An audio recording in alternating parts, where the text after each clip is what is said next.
बिस्मिल्लाहिर्रहमानिर्रहीम। हम्द व सना रब्बे मेहरबान के नाम, जो मेरा आपका सबका पालनहार है।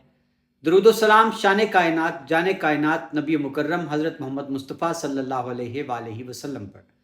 आमिर उस्मान आदिल अपने यूट्यूब चैनल और ऑफिशियल फेसबुक पेज पर पाकिस्तान और दुनिया भर में बसने वाले सफ़ीरान वतन को सलाम अर्ज़ करता है। नाज़रीन, आज बांग्लादेश में कमाल हो गया, इनकलाब रूनुमा हुआ और इस तरह का इनकलाब आया कि अवाम के सैलाब के सामने एक वज़ीर आज़म जो बज़ाहिर जमहूरियत पसंदी का राग लापती थी, लेकिन उसकी तमाम सोच और अमल डिक्टेटरों वाला था,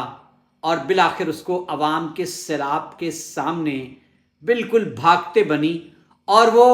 हेलीकॉप्टर के ज़रिए इंडिया फरार हो गई। जी नाज़रीन, माजरा क्या है? अचानक ये रातों रात क्या बांग्लादेश में इनकलाब आ गया और तलबा के एहतजाज से शुरू होने वाली तहरीक ने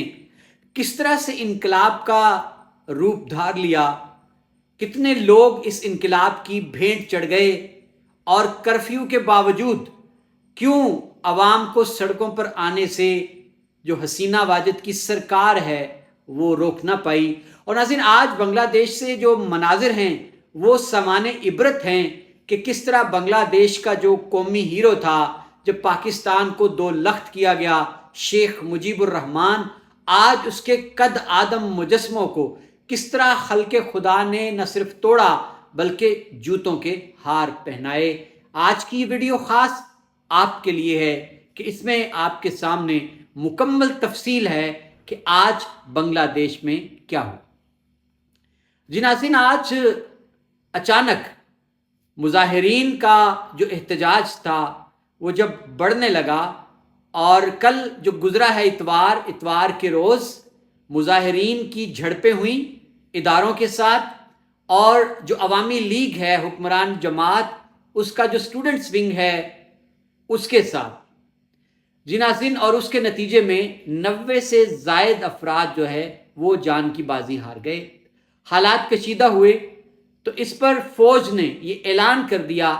कि फ़ौज अपने लोगों के साथ खड़ी है। और फिर आज जब हालात मज़ीद बिगड़े और आर्मी चीफ ने अल्टीमेटम दे दिया वज़ीर आज़म बांग्लादेश हसीना वाजिद को कि आपके पास 45 मिनट का वक्त है, आप इस्तीफ़ा दे दें। और फिर उसके बाद हालात की संगीनी को भांपते हुए आर्मी चीफ ने बांग्लादेशी वज़ीर आज़म हसीना वाजिद को मुल्क से चले जाने का कह दिया। नाज़रीन, आइए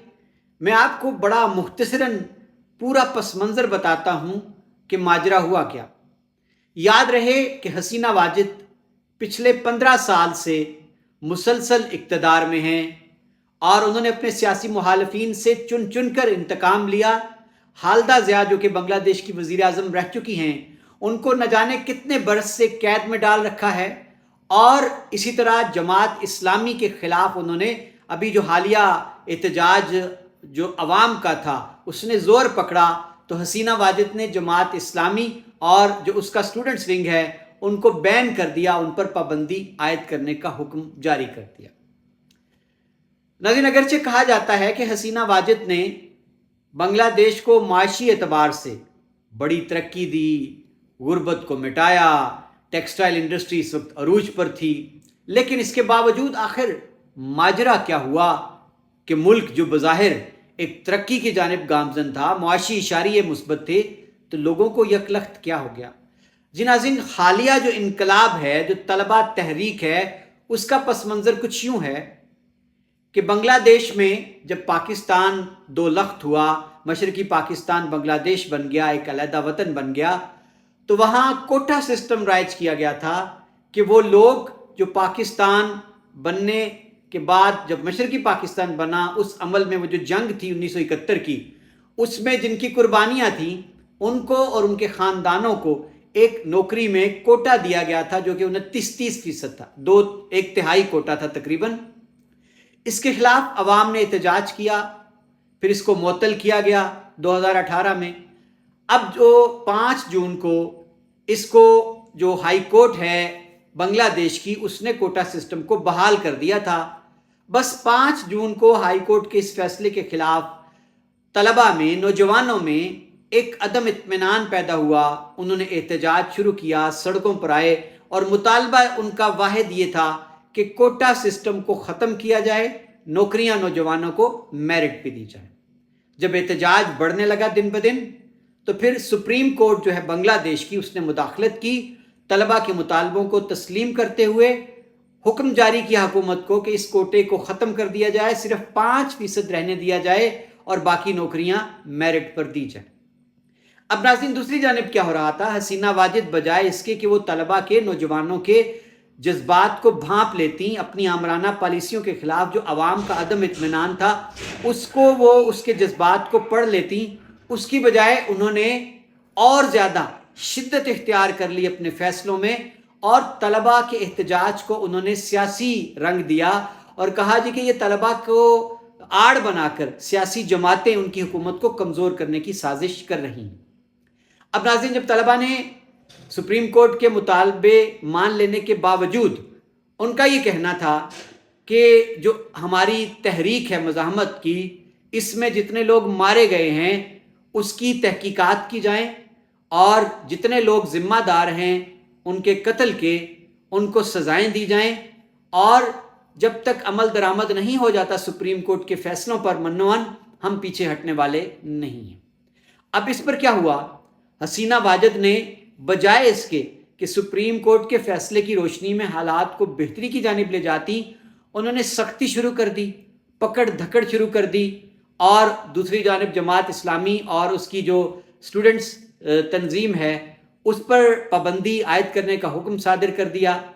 اب ناظرین جو طلباء ہیں، جو نوجوان ہیں اس ساری تحریک کے جو متحرک تھے، ان کا یہ کہنا ہے کہ ہمیں غصہ اس وقت آیا، ہم اشتعال میں اس وقت آئے کہ جب بنگلہ دیش کی وزیر اعظم نے ہمارے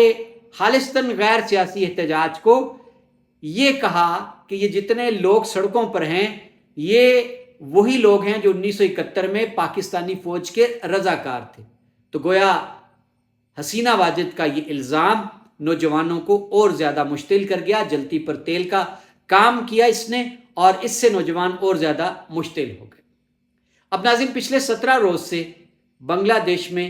کرفیو لگا ہوا ہے، اس کے باوجود نوجوانوں کی بڑی تعداد طلباء کی وہ روزانہ کی بنیادوں پر سڑکوں پر نکلتی رہی، اپنے حق میں مظاہروں کے لیے جھڑپیں ہوتی رہیں. اور اب جو اتوار کے دن جو یعنی گزرے کل جو شدت آئی ہے اس سارے معاملے میں، اس میں ہوا یہ کہ نہ صرف نوجوان، نہ صرف طلباء، بلکہ بنگلہ دیش کے عام لوگ جو ہیں، مرد و خواتین، بوڑھے بچے، یہ سب سڑکوں پر نکل آئے اور اتنی بڑی تعداد میں کہ دنیا حیران رہ گئی. دوسری جانب حسینہ واجد بالکل ادراک نہ کر پائیں اور انہوں نے اپنے جو اسٹوڈنٹس عوامی لیگ کے تھے ان کو بھی، جو چھاتروں لیگ ہے اس کو بھی میدان میں اتار دیا. اس سے پھر مسلح جھڑپیں ہوئیں اور گزرے کل یعنی صرف اتوار کے روز 90 کے قریب افراد جو ہیں وہ موت کے گھاٹ چڑھ گئے. اب ناظرین اس کی وجہ سے شدت آئی معاملات میں اور پھر طلباء نے جو اپنا ایک 9 نکاتی اپنا ایک ایجنڈا دے رکھا تھا، 9 مطالبات دے رکھے تھے حکومت کو، اس کی بجائے وہ ایک نکاتی ایجنڈے پر آ گئے کہ حسینہ واجد مستعفی ہوں. جی ناظرین، اور پھر آج جب فوج نے دیکھا کہ حالات انتہائی کشیدہ ہیں، ملک ایک بڑے تصادم کی جانب جا رہا ہے، تو انہوں نے فیصلہ وہی کیا جو عین عوامی امنگوں کے مطابق تھا. اس میں بڑا کردار بنگلہ دیش کے سابق آرمی چیف، سابق فوجی افسروں کا بھی تھا. انہوں نے موجودہ آرمی چیف سے اور فوج کے ذمہ داران سے یہ مطالبہ کیا کہ آپ کسی صورت بھی عوام کے خلاف نہ جائیں، عوام کے احتجاج کے آگے آپ بند نہ باندھیں اور حکومت کے ظلم و ستم کا حصہ نہ بنیں. اور ناظرین بنگلہ دیش کے وزیر اعظم وقار الزمان نے بالکل اس مطالبے کو تسلیم کیا. انہوں نے اعلان کر دیا کہ میں اپنی عوام کے خلاف طاقت کا استعمال نہیں کروں گا، اور پھر انہوں نے بنگلہ دیش کی وزیر اعظم کو الٹیمیٹم دے دیا کہ آپ کے پاس اتنا سا وقت ہے، آپ فوراً استعفیٰ دیں और बल्कि मुल्क से कूच कर जाएं। और फिर नाज़रीन उसके बाद खबरें आईं कि फौरी तौर पर हेलीकॉप्टर का बंदोबस्त किया गया, हसीना वाजिद को फौरी तौर पर हेलीकॉप्टर में सवार किया गया, अपनी बहन के हमरा वो मुल्क छोड़ गई और आखिरी इतलात के मुताबिक वो उनका जो हेलीकॉप्टर था वो भारत के एक एयरपोर्ट पर उतरा और जहां जो भारत के मशीर बराए सलामती अमूर हैं अजीत डोवल, और वो भारत की बदनाम ज़माना एजेंसी के सरबराह भी रह चुके हैं, उनसे हसीना वाजिद की एक ख़ास मुलाकात हुई है। अब खबरें ये भी हैं कि हसीना वाजिद शायद बरतानिया पनाह के लिए चली गई हैं। उनके बेटे का एक बयान वायरल है, उसका कहना है कि जनाब मेरी मामा बड़ी मायूस हुई हैं मुल्क के बाशिंदों से और वो बड़ी बददिल हैं और वो दोबारा शायद सियासत में वापस ना आएँ, और उन्होंने आर्मी चीफ से भी मुतालबा किया है कि जनाब आप यूं अवामी हुकूमत को चलता ना करें, मुल्क नुकसान का शिकार होगा। अब नाज़रीन जो आखिरी मनाजिर हैं वो मैं आखिर में आपको या आप अपने मोबाइल की स्क्रीन पर देखेंगे कि इस वक्त बांग्लादेश में जश्न का सा समा है। लोग बड़े पैमाने पर सड़कों पर, चौराहों पर, चौकों पर वालेहाना अंदाज में निकल आए हैं, लोग सजदा रेज भी हुए हैं और अवाम की एक बड़ी तादाद ने बांग्लादेश की साबिक वजीर आज़म हसीना वाजिद के घर का घेराव कर लिया, घर के अंदर दाखिल हो गए और जो इमलाक था, घर का साजो सामान था, उसके हमरा लोगों को वहां से निकलते हुए उस सामान को उठाकर अपने साथ ले जाते हुए देखा गया। और नाज़रीन दूसरे मनाजिर जो थे वो ये भी थे कि लोग बिखरे हुए, खास तौर पर नौजवान बांग्लादेश की पार्लियामेंट में दाखिल हो गए और वहां हर वक्त हर तरफ उनका राज था। और नाज़रीन सबसे ज्यादा जो इबरत का सामान था इस सारी कहानी में वो बांग्लादेश के हीरो यानी जिनको बाबाए कौम भी कहा जाता है, शेख मुजीबुर रहमान, जिन्होंने बंगालियों को पाकिस्तान से आज़ादी लेकर दी थी, उनके कदादम मुजस्मे उनकी बेटी हसीना वाजिद ने जगह जगह नस्ब करवाए थे। आज बंगालियों ने शेख मुजीबुर रहमान के इन मुजस्मों को पूरी नफरत के साथ, ताकत के साथ टुकड़े टुकड़े कर दिया। टुकड़े टुकड़े ही नहीं किया बल्कि जूतों के हार जो थे शेख मुजीबुर रहमान के उस मुजस्मों के गलों में पहनाए हैं। तो ये सामान इबरत है कि कल तक जो पूरी बंगाली कौम का हीरो था, उनका निजात दहिंदा समझा जाता था, उनकी अपनी बेटी के करतूतों ने, बेटी की आमराना पॉलिसियों ने, बेटी की जालिमाना पॉलिसियों ने आज ये हाल कर दिया कि उसके बाप को हीरो से एकदम से जीरो कर दिया गया। अब नाज़रीन हसीना वाजिद ने जो कुछ किया उसमें बड़ा किरदार जो है उनकी भारत नवाजी का भी है कि उन्होंने बड़े फ़ख्र से भारत जाकर, जब नरेंद्र मोदी वज़ीर आज़म बने तो उनकी जो तकरीब थी वहाँ जाकर उन्होंने बड़े फ़ख्र से अलल ऐलान डंके की चोट पर कहा कि जनाब 1971 में बांग्लादेश को बनाने में, हमें आज़ादी दिलवाने में भारत का क्या किरदार रहा है। अब नाज़रीन आखिरी इतलात ये हैं कि बांग्लादेश के जो आर्मी चीफ हैं वकारुज़्ज़मा, उन्होंने ये ऐलान किया है कि फ़ौज तमाम फैसले करेगी, एक अबूरी हुकूमत लाई जाएगी, मुल्क के हालात बेहतर हो जाएंगे। और उन्होंने सदर जो है बांग्लादेश के शहाबुद्दीन, उनसे मुलाकात के बाद हालात की बेहतरी का इम्कान जाहिर किया है। और कुछ इतलात ये भी हैं कि शायद बांग्लादेश की पार्लियामेंट को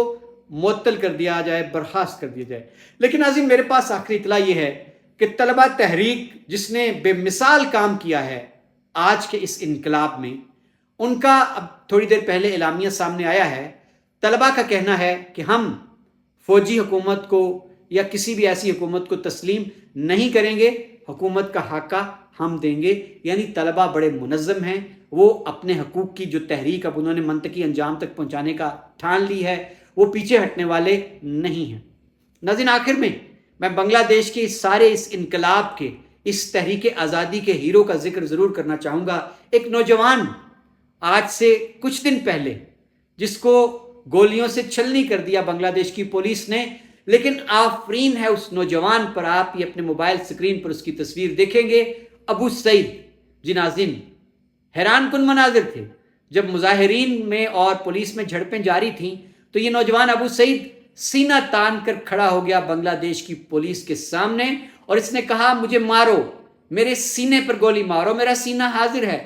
तुम मुझे मार तो सकते हो लेकिन तुम मेरी आवाज़ नहीं छीन सकते, अपने मकसद से मुझे पीछे हटने पर मजबूर नहीं कर सकते। और फिर नाज़रीन हैरान कुन मनाजिर दुनिया ने देखे कि उसको गोली लगती है सीने पर, जवान और ताज़ा लहू फवारा बनकर उछलता है, لیکن وہ نوجوان اپنے قدموں پر پوری قوت اور توانائی سے کھڑا رہتا ہے. ایک اور گولی لگتی ہے، پھر گولی لگتی ہے، لیکن وہ اپنی تمام تر قوت توانائی جمع کر کے اپنے آخری سانس تک ڈٹ کر کھڑا رہتا ہے. اور یہ منظر پوری دنیا کے ظالموں کے لیے اور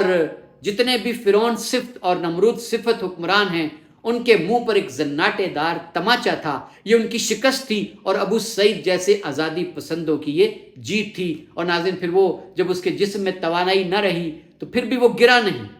سینہ تان کر کھڑا رہا اور نڈال ہو کر وہ اپنے قدموں کے بل بیٹھ گیا اور پھر اس نے اپنے ساتھیوں کے بازوؤں میں دم توڑ دیا. ناظرین آج بنگلہ دیش کی اس آزادی کے اور صبح انقلاب کا ہیرو میں ابو سعید کو قرار دیتا ہوں. بلا شبہ بنگلہ دیش کی عوام نے، نوجوانوں نے ایک حیرت انگیز منظر دنیا کے سامنے پیش کیا ہے کہ وہ قومیں جو اپنے حقوق کے لیے اٹھ کھڑی ہوتی ہیں وہ کسی قربانی سے دریغ نہیں کیا کرتی، وہ تو اور میں کی تفریق میں نہیں پڑا کرتی، وہ تیرا چور میرا چور کہہ کر آزادی کے رستے کو کھوٹا نہیں کیا کرتی. ایسا ہی کیا ہے بنگلہ دیش کی عوام نے، بنگلہ دیش کے نوجوانوں نے، اور آج انہوں نے اپنے سامنے ایک منزل کا تعین تو کر لیا ہے اور 15 سال سے اقتدار پر قابض اس حسینہ واجد کو ملک سے فرار ہونے پر مجبور کر دیا ہے. میں سمجھتا ہوں کہ یہ بنگلہ دیش کے عوام کی جیت ہے، یہ نوجوانوں کی، طلبہ کی جیت ہے. میں بنگلہ دیش کی عوام کو، نوجوانوں کو اور طلبہ کو پاکستانی قوم کی جانب سے سلام پیش کرتا ہوں. عامر عثمان عادل کو اجازت دیجیے، اپنا خیال رکھیے گا. اللہ حافظ.